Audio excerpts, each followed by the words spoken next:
Hello students, ये हमारी last video है इस चैप्टर की, सेकंड चैप्टर की, विच इज़ माइक्रो ऑर्गेनिजम्स। इस वीडियो में हम पढ़ेंगे micro organisms and food spoilage, यानी कि खाने को सड़ाने में माइक्रो ऑर्गेनिजम्स मतलब कैसे खाना इनकी वजह से ख़राब हो जाता है हमारा, वो हम अब इस वीडियो में देखेंगे। देखिए यहाँ से स्टार्ट करते हैं। द सैंडविच विद स्मेल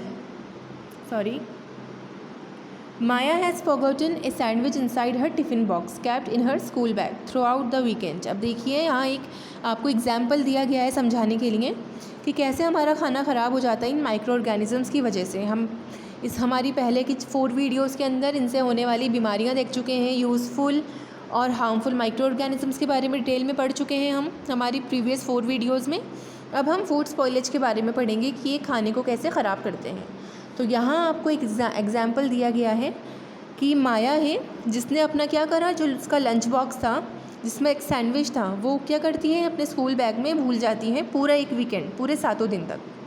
अब देखिए यहाँ पे 4 कुछ पॉइंट्स दिए हैं। Will the sandwich remain the same और would its colour change, will it smell. अब यहाँ पूछा गया है कि 7 दिन तक उस टिफ़िन में एक सैंडविच रखा रहा, तो क्या 7 दिन बाद उसका कलर चेंज होगा या सेम ही रहेगा जैसा फर्स्ट डे पर था जब वो रेडी करा था हमने, क्या वो उसमें से स्मेल आएगी? ठीक है। सेकंड पॉइंट है, will she find something growing on the bread, if yes describe the growth. क्या जब माया ने अपने टिफ़िन को खोल के उस सैंडविच को देखा तो क्या उसने देखा उसके ऊपर, उसके ब्रेड के ऊपर कि कुछ उग रहा है? अगर वाकई कुछ उग रहा है तो उसकी ग्रोथ कैसी थी, यानी कैसा कलर था, दिखने में कैसा था। And the third point is, would the sandwich develop this growth if it was kept in the fridge. अगर हम उस ख़राब हुए सैंडविच को नॉट ख़राब हुए एक्चुअली 7 दिन तक अगर हम ऐसे ही सेम सैंडविच को फ्रिज के अंदर रखते तो क्या जो उसके ऊपर उगा था टिफ़िन वाले सैंडविच पर, वो उस सैंडविच पे भी उगेगा जो हमने फ्रिज में रखा। Will this growth be more in summer और विंटर, वाई। अब हमें बताना है कि ऐसी अगर कोई ग्रोथ हो रही है ब्रेड पर तो वो समर में ज़्यादा है या विंटर में ज़्यादा है, और अगर जिसमें भी ज़्यादा है, जिस भी सीज़न में, तो ऐसा क्यों है।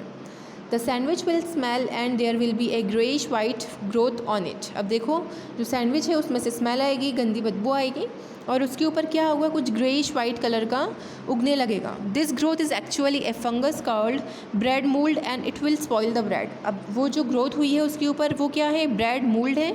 इसके बारे में हम 6 या 7 क्लास में पढ़ चुके हैं। और वो क्या करेगा, जो ब्रेड है उसको ख़राब कर देगा। Micro organisms cause spoilage of various food stuffs bye growing on them. अब जो माइक्रो ऑर्गेनिजम्स होते हैं वो क्या करते हैं, बहुत सारा खाना जो भी फूड स्टफ़ है XYZ, ठीक है, उन्हें ख़राब करने का काम करते हैं, ख़राब कर देते हैं उनके ऊपर उगकर, ठीक है, उनके ऊपर ग्रो करके। क्यों ग्रो कर रहे हैं माइक्रो ऑर्गेनिजम्स, हमने पढ़ा था कुछ ऐसे होते हैं। फर्स्ट आपने 7th में या 6th में पढ़ा होगा, फर्स्ट चैप्टर में या सेकेंड चैप्टर में, स्कैवेंजर्स, डिकम्पोजर्स। तो क्या करते हैं, कुछ माइक्रो ऑर्गेनिजम्स ऐसे होते हैं, कुछ ऑर्गेनिजम्स जो दूसरी चीज़ों से अपना न्यूट्रिशन लेते हैं। तो यहाँ पे जो फंगस है, ब्रेड मोल्ड है, ये क्या कर रही है, ब्रेड पर उग गई और ब्रेड से सारा न्यूट्रिशन ले लेगी और ब्रेड ख़राब हो जाएगा। A somewhat warm temperature, air and moisture are needed for microorganisms to grow। अब देखिए यहाँ पे कुछ रीजंस आए हैं, ठीक है, कंडीशंस आई हैं कि माइक्रो ऑर्गेनिजम्स कैसी कंडीशन में ग्रो करते हैं। अगर टेम्परेचर वार्म हो, गर्म हो, हवा भी हो और थोड़ी नमी भी हो, हवा में मॉइस्चर भी हो, तो ये सारी जो कंडीशंस हैं ये क्या करती हैं, किसी भी माइक्रो ऑर्गेनिजम्स को एक सूटेबल एनवायरनमेंट प्रोवाइड करती हैं कि वो किसी भी फूड स्टफ़ पर ग्रो कर सकें, ठीक है। Which then release substances that contaminate the food. अब देखिए वो क्या करेंगे, फिर कुछ सब्सटेंस रिलीज़ करेंगे जो खाने में मिल जाएंगे, क्योंकि वो उनके ऊपर ऑलरेडी प्रेजेंट है, ग्रो कर रहे हैं, तो उससे क्या होगा, फूड स्टफ़ ख़राब हो जाएगा, making it unfit for consumption. अब वो फूड स्टफ़ तो ख़राब हो गया, अब हम उसे खा नहीं सकते, ठीक है, अनफिट हो गया हमारे कंजप्शन के लिए, उसको खाने के लिए। Eating those infected food stuffs can cause food poisoning. अब देखिए अगर हम ख़राब खाना खा लेंगे, अगर ऐसा ही कोई इन्फेक्टेड फूड स्टफ़ है जिसको हमने खा लिया, तो हमें फूड पॉइजनिंग हो सकती है, ठीक है। There are certain visible features that tell us whether the food stuff is fit for consumption और नॉट। अब देखिए यहाँ कुछ फीचर्स आए हैं, कुछ सर्टेन विजिबल फीचर्स आपको यहाँ पे दिए गए हैं, जिन्हें देखकर हम ये अंदाज़ा लगा सकते हैं कि जो खाना हमारे आगे रखा है वो खाने लायक है भी या नहीं, ठीक है। And what are these features, first है we should not consume food if it has a foul smell. अगर देखिए हमारा खाना जो हम खा रहे हैं अगर उसमें से हमें अलग सी स्मेल आ रही है, ठीक है, ज़्यादा गंदी स्मेल आएगी तो हमें ऑब्वियस से पता चल जाएगा, लेकिन जब स्टार्टिंग में खाना सड़ने लगता है तब उसमें से इतनी क्लियरली स्मेल नहीं आती। तो हमें उसको देखना चाहिए कि जो हम खाना कंज्यूम कर रहे हैं उसमें से कोई फॉल स्मेल आ तो नहीं रही। Food that has microbes growing on it will have a slimy feel or may have developed a visible cotton-like growth on its surface। अब देखिए अगर किसी फूड स्टफ के ऊपर कोई माइक्रोब ग्रो कर गया है, ठीक है, तो क्या होगा, उसकी जो फील होगा थोड़ा स्लाइमी, यानी क्योंकि अगर सपोज़ करो कोई लिक्विड वाला आपका फूड स्टफ है, कोई दाल वगैरह है, तो ठीक उसका जो टेक्सचर होगा ना खाने का थोड़ा स्लाइमी जैसा हो जाएगा, ठीक है, थोड़ा गाढ़ा गाढ़ा चिकना चिकना हो जाएगा, ठीक है, आपका स्लाइम होता है ना जैसे वैसे। या उसके ऊपर क्या होगा, अगर कोई सॉलिड हुआ या सपोज़ करो दाल वगैरह भी हुई, कोई लिक्विड चीज़ भी हुआ, तो उसके ऊपर कुछ कॉटन जैसा हमें उगता हुआ नज़र आएगा, और वो क्या है, फंगस। फंगस के अलग अलग पार्ट्स होते हैं, अलग अलग टाइप्स होते हैं, सॉरी। थर्ड, इन्फेक्टेड फूड में look discoloured on its surface. अब जो इन्फेक्टेड फूड है उसकी सरफेस पे से हमें क्या लगेगा, जैसे इसका कलर थोड़ा बदल गया, जैसा ये पका था और अब हमें जैसा ये दिखाई दे रहा है, तो उसके कलर में हमें एक डिफरेंस नज़र आएगा। The food would taste sour, या तो हमें खाना खट्टा लगेगा हल्का सा, और may have a strong gas like smell that gets form due to microbial growth, और हमें उसमें से एक अजीब सी स्मेल आएगी, ठीक है। और वो क्यों आएगी, क्योंकि उसके ऊपर कुछ माइक्रोबियल ग्रोथ्स, माइक्रोब्स हमने पढ़े थे ना, यहाँ पे माइक्रोब्स और पैथोजन देखे थे हमने यहाँ पे 28 पेज नंबर पे, ठीक है। तो माइक्रोब्स किसे कहते हैं, जो कि बीमारियाँ पैदा करते हैं, उन माइक्रो ऑर्गेनिजम्स को माइक्रोब्स या पैथोजन्स बोला जाता है। तो उसकी वजह से हमें कैसी स्मेल आएगी, एक गंदी सी फॉल स्मेल। तो ये सारे ही रीज़न्स हैं, ये सारे ही फीचर्स हैं जो बताते हैं कि ये जो खाना हमारे आगे रखा गया है ये डैमेज हो चुका है, स्पॉइल हो चुका है। नॉट फूड प्रिजर्वेशन, ठीक है, ये इस एक्टिविटी में कुछ नहीं दे रखा, हमें सिर्फ इस एक्टिविटी में क्या करना है, एक कुछ ऑरेंज ले लेंगे, नारंगी ले लेंगे और उसे कुछ देर के लिए रख देंगे, ठीक है। उसके ऊपर हमें मोल्ड उगाना है, जैसे हमने ब्रेड पे मोल्ड हमने पढ़ा था ना, ब्रेड पे उगती है फंगस, इस एक्टिविटी में सिर्फ ये दे रखा है, तो इसको हम स्किप कर देते हैं। नाउ फूड प्रिजर्वेशन, खाने को कैसे बचाया जा सकता है। There are many ways by which we can prevent food spoilage. अब देखिए यहाँ बहुत सारे हमारे पास रीजन्स है, वेज हैं जिससे हम खाने को सड़ने से बचा सकते हैं। Let us look at the methods by which we can preserve food and preventing them for spoilage from spoilage. अब हम लोग आगे देखेंगे कि वो सारे मेथड्स क्या हैं जिससे हम खाने को स्पॉइलेज से बचा सकते हैं। The process of treating and handling food to prevent spoilage and save its nutritional value, texture and flavor is called food preservation। अब देखिए वो प्रोसेस जिससे हम क्या करते हैं, खाने को सड़ने से बचाते हैं, उसकी न्यूट्रिशन वैल्यू को बचा के रखते हैं, ठीक है। न्यूट्रिशन वैल्यू क्या होती है, ठीक, उसके हम जो भी खाना है, सपोज़ करो देखो यहाँ पे आपको ड्राइड रेजिन का एक डायग्राम दे रखा है, ठीक है, तो उसमें अपने अपने न्यूट्रिशन होता है सब में, तो उसकी न्यूट्रिशनल वैल्यू को ख़राब होने से बचा सके, उसका टेक्सचर, उसका फ्लेवर, यानी वो कैसा टेस्ट करता है, ठीक है, वो दिखने में कैसा है, तो इन सभी चीज़ों को अगर हम खाने को वो प्रोसेस जिससे बचाया जाता है उसको हम कहते हैं फूड प्रिजर्वेशन, ठीक है। Micro organisms spoil food and so it is important to prevent their growth. We can do so by either killing the microbes or preventing them from growing and multiplying। अब देखिए जो micro organisms खाने को सड़ा देते हैं, सड़ाते हैं, तो ये ज़रूरी है हमें, ठीक है। माइक्रो ऑर्गेनिजम्स क्या करते हैं, खाने को ख़राब कर देते हैं, तो हमारे लिए ज़रूरी है कि हम इनकी ग्रोथ को रोक सकें। जो भी फूड स्टफ हमारे पास अवेलेबल है उस पर, हमारे पास अगर रेजिन्स प्रेजेंट हैं या आपके पास आलमंड्स हैं, कैश्यू नट्स हैं, कोई भी XYZ जो भी हैं, तो उसको क्या कर सकें, हम बचा सकें कि उसके ऊपर कोई माइक्रो ऑर्गेनिजम्स की ग्रोथ ना हो। अब हम लोग कैसे कर सकते हैं, दो चीज़ों से, या तो हम उस माइक्रोब को ख़त्म कर दें, या अगर कोई माइक्रो वहाँ पे प्रेजेंट है भी तो उसकी ग्रोथ को, या जो मल्टीप्लाई होता है, डिवाइड होता है, डिवीजन उसमें होता है, जो पैदावार अपनी बढ़ा देता है, उसको हम प्रिवेंट कर सकें।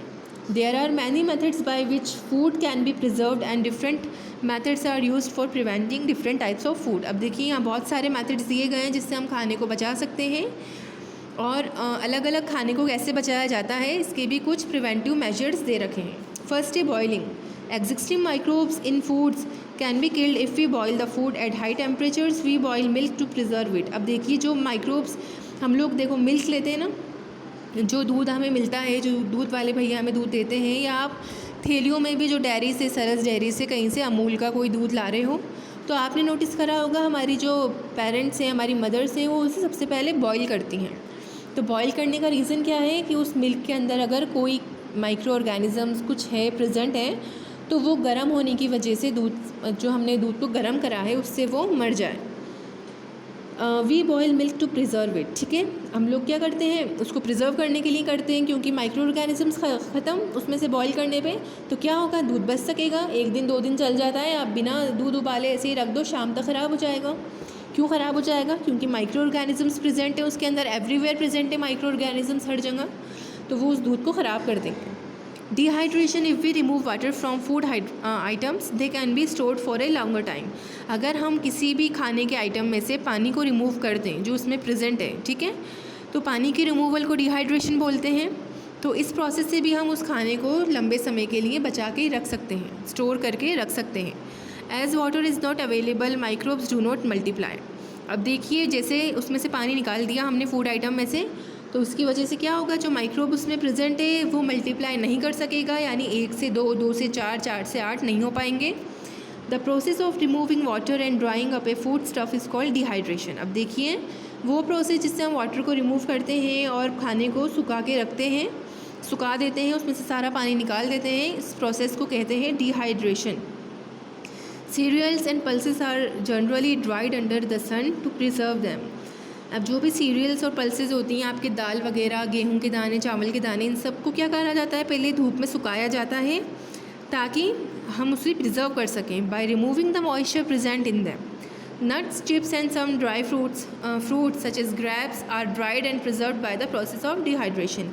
आप देखिए, हम लोग क्या करते हैं, नट्स वगैरह हैं, चिप्स हैं, चिप्स को सुखा के रखते हैं ना। आप आलू के चिप्स घर पे मम्माज बनाती हैं हमारी, उनको आलू को चिप्स की फॉर्म में करके उन्हें सुखा देती हैं, ठीक है। इन सबको क्या, इसलिए क्यों कर रहे हैं हम ऐसा, ताकि हम उसे ज़्यादा समय तक बचा के रख सकें, ठीक है। And the third one is canning. Canning, some food items are heated at a specific temperature for a particular time span and then preserved in air tight containers. अब देखिए, कुछ आइटम्स ऐसे होते हैं जिन्हें हम एक स्पेसिफिक टेम्परेचर पर, यानी कि फिक्स टेम्परेचर पर हम हीट करके रखते हैं। और क्यों कर रहे हैं हम उसे हीट, ताकि हम उसको प्रिजर्व कर सकें, ठीक है। उन्हें हीट करके हम एयर टाइट कंटेनर्स में फिलअप कर देते हैं। दिस इज़ कॉल्ड कैनिंग, और इसको ही कहते हैं कैनिंग करना, कैन के अंदर रखना, canning. Fruits, vegetables, fish and even cook food are preserve for a long time by the process of canning. अब देखिए, यहाँ पे कुछ एग्जाम्पल्स आए हैं, फ्रूट्स हुए, वेजिटेबल्स हुई, आपकी मछली, फ़िश वगैरह हुई, एंड इवन कुकड फूड। आपने देखा होगा बड़े बड़े मॉल्स के अंदर आपको टीवी में एड्स भी आते हैं, शाही पनीर, दाल मखनी, बिरयानी वगैरह के, आपको मॉल्स के अंदर पैकेट्स नज़र आते हैं, ठीक है। वो कैन में नहीं होते, टीन के, उसमें होते हैं एल्युमिनियम फॉइल्स में, लेकिन वो पूरा प्रोसीजर उनका क्या होता है, कैनिंग वाला ही होता है। उन्हें स्पेसिफिक टेम्परेचर पे गर्म किया जाता है, फिर एयर टाइट कंटेनर के अंदर उन्हें भर के रख दिया जाता है, ठीक है। तो ये सब क्या है, can food. Now refrigeration and freezing. If we keep the temperature low in the refrigerator, microbes cannot multiply. Hence, freezing and refrigerating help to preserve certain food items such as like fresh fruits and vegetables. Meats and certain vegetables are also frozen to keep them for long. अब देखिए, हम लोगों ने पढ़ा होगा, आप लोगों ने देखा होगा, कई बार आप शादियों वगैरह में जाते हैं, आपको वहाँ एक स्पेशल टाइप की सब्ज़ी मिलती है जो उस सीज़न में अवेलेबल नहीं हो सकती, लाइक मटर वगैरह, मटर की से बनी कुछ आइटम्स। तो क्या किया जाता है, मटर को थैलियों में बंद करके, मटर हुए, आपकी कॉर्न हुआ, मक्के के दाने, उनको थैलियों में बंद करके एयर टाइट करके फ्रीज़र्स में रख दिया जाता है, ठीक है। तो क्या होता है, वहाँ पे टेम्परेचर लो होता है, फ्रीज़र्स का ठंड बहुत ज़्यादा होती है, और जहाँ ज़्यादा सर्दी होती है, वार्म टेम्परेचर जहाँ नहीं मिल पाता माइक्रोब्स को, वहाँ वो मल्टीप्लाई नहीं कर पाते। इसलिए फ्रीजिंग क्या करती है, रेफ्रिजरेटिंग करना या फ्रीजिंग करना बहुत सारे फ्रूट आइटम्स को सड़ने, ख़राब होने से बचा सकती है। और उनमें से क्या क्या एग्जांपल्स है, like fresh fruits and vegetables, ठीक है। वेजिटेबल्स को भी हम लोग रखते हैं, मैंने अभी आपको एग्जांपल बताया, मटर वगैरह। मटर आते हैं तो हम लोग उन्हें क्या करते हैं, हमारे घरों में फ्रोज़न करके उन्हें फ्रीज़र्स में रख देते हैं, ताकि जब मटर का सीज़न निकल जाए हमें तब भी वो चीज़ें मिल सकें।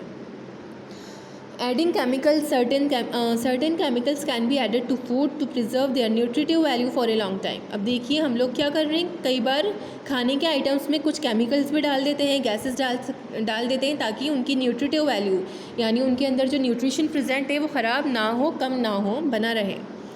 सच केमिकल्स आर कॉल्ड प्रिजर्वेटिव्स। और वो केमिकल्स क्या कहलाते हैं, प्रिजर्वेटिव्स कहलाते हैं। आप लोग देखिए बाज़ार से आप लोग आंवले वगैरह लाते हैं, मुरब्बा या केचप या जैम या बटर, उन सब में प्रिजर्वेटिव्स होते हैं। Preservatives are added to preserve squashes, sherbets and ketchups. ठीक है, अब मैंने आपको बता दिया किस किस में प्रिजर्वेटिव्स डले हुए होते हैं। आपके शरबत वगैरह भी होते हैं, ठीक है, स्क्वैश जो आपको बाहर मिलता है ना अमूल के वगैरह के ड्रिंकिंग प्रोडक्ट्स, इन सब के अंदर ये प्रिजर्वेटिव्स ऐड होते हैं। Certain substances like salt, sugar, oil and vinegar are added to food items to prevent the growth of microbes. अब देखिए बहुत से ऐसे सब्सटेंसेज हैं जैसे कि सॉल्ट हुआ, नमक हुआ, शुगर हुआ, ऑयल हुआ, विनेगर हुआ, ये सब भी फूड आइटम्स में डाला जाता है ताकि माइक्रोब्स की ग्रोथ को कम किया जा सके। ठीक है, They are therefore used as preservatives to prepare food items like meat, pickles, jams, jellies and vegetables। अब क्या है, इन्हें प्रिजर्वेटिव्स के तौर पे यूज़ किया जाता है ताकि हम खाने को प्रिजर्व कर सकें। आइटम्स लाइक मीट, ठीक है, जो नॉनवेज का आइटम हुआ, आपका पिकल्स यानी अचार हुआ, जैम्स का मैंने आपको बताया था, जेलीज़ वगैरह आप लोग खाते हैं, कैंडीज़ वगैरह, और वेजिटेबल्स। पैस्चराइजेशन, ये आपका लास्ट पॉइंट है। When we heat a food item to a very high temperature and then rapidly cool it, microbes get killed। अब पैस्चराइजेशन क्या है, देखिए हम किसी भी फूड आइटम को अगर एकदम से गर्म कर दें, ठीक है, और गर्म हाई टेम्परेचर पे गर्म करने के बाद उसे रैपिडली ठंडा कर दें, यानी कि हम ऐसे रूम टेम्परेचर पे नहीं छोड़ने ठंडा होने के लिए, किसी प्रोसेस के थ्रू हम उसे उतना ही जल्दी ठंडा भी करें जितनी जल्दी हमने उसे गर्म करा था, तो जितने भी माइक्रोब्स उस खाने में प्रेजेंट है वो सब मर जाते हैं। This process is called pasteurisation. ठीक है, इसे पैस्चराइजेशन कहते हैं and it is very effective to preserve foods like milk. और देखिए ये इफ़ेक्टिव है कैसे फूड आइटम को प्रिजर्व करने के लिए, एक एग्जांपल है मिल्क। ठीक है, मिल्क को प्रिजर्व करने के लिए पैस्चराइज किया जाता है। Most of the packaged milk that we get in the market is pasteurised milk. ठीक है, अब हम जो भी मार्केट से दूध की थैलियाँ ख़रीदते हैं लाइक सरस की, अमूल की, इन सब की, तो वो पैस्चराइज्ड होती हैं, यानी कि पहले तो उस दूध को बहुत हाई टेम्परेचर पे गर्म किया जाता है और देन उसे रैपिडली कूल कर दिया जाता है फ्रीज़र्स में कहीं पे भी XYZ। ठीक है, तो वो मिल्क कैसा हुआ, पैस्चराइज्ड मिल्क हुआ। ये आपका chapter complete, microbes chapter 2। Thank you.